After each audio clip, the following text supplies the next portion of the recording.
Something called the MOVE Index has just made a spectacular reversal. We saw this exact phenomenon in November of 2008, in August of 2009, in September of 2013, and in April of 2020. This is an index that measures the volatility of the US Treasury bond market. And just over the last 2 weeks, we've seen this index drop by 22%, something we've only seen a handful of times throughout history and could have major repercussions for financial markets. If we flip this MOVE Index around and we add the S&P 500 on top, we see the very close correlation that there is between bond market volatility and the US stock market. Something we've talked about in previous episodes, the relationship between the two is undeniable. As you see bond market volatility spike like it did during the financial crisis or like during COVID, the stock market is typically declining. When bond market volatility is stabilizing, the US stock market is typically moving higher. Bond market volatility is synonym to interest rate volatility. If you have a high volatility in interest rates,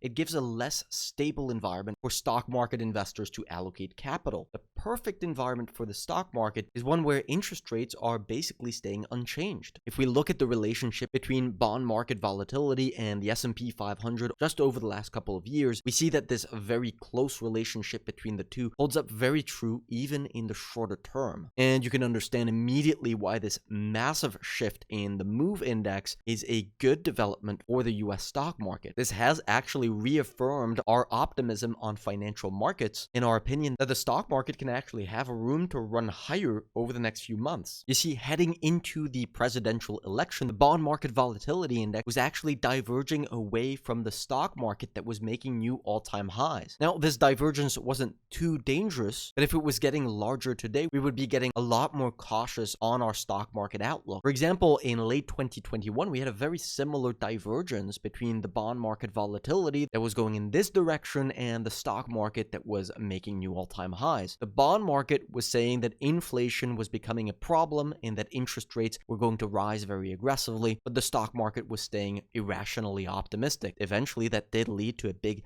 peak in the stock market, and the S&P 500 declined by around 25% in 2022. So today, one of the big things that we wanted to see following the presidential election was the MOVE Index to shift in this direction. Another possible outcome could have been to see bond market volatility rise significantly because of a belief that Donald Trump's government policies are going to lead to government insolvency concerns. His government proposals, of course, include reducing taxes, which can lead to reduced government revenue. It wouldn't be completely crazy to think that markets could have gotten concerned about the government's ability to pay back its massive debt load with Donald Trump's tax cuts. This would have led bond market volatility to spike significantly as the market would have priced a sovereign debt crisis, and eventually that could have pulled down the US stock market as well. But as you can see, none of that actually happened. The news of Donald Trump's victory actually led to a very favorable shift in the MOVE Index that is allowing the stock market to continue moving higher. This is exactly what we told our members we wanted to see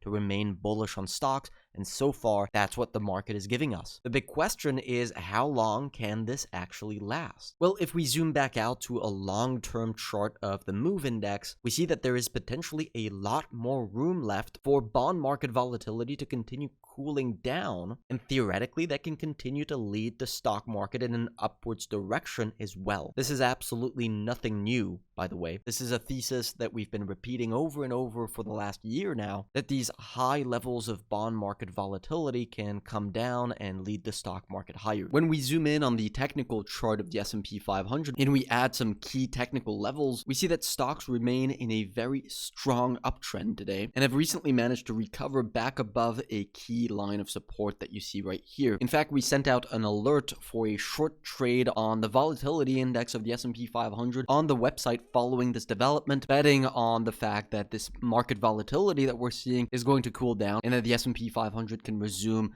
its uptrend. We're also keeping the exposure to the bets that we initiated in the last 3 big dips we saw on the S&P 500. For example, we still have an active long trade on Bitcoin that we initiated right here before the US elections that is so far up over 30%. It's Black Friday week, so we are doing a discount on our service that we normally never do. If you want to have access to our entire trading strategy and all of our future buy and sell alerts, make sure to use our Black Friday discount now.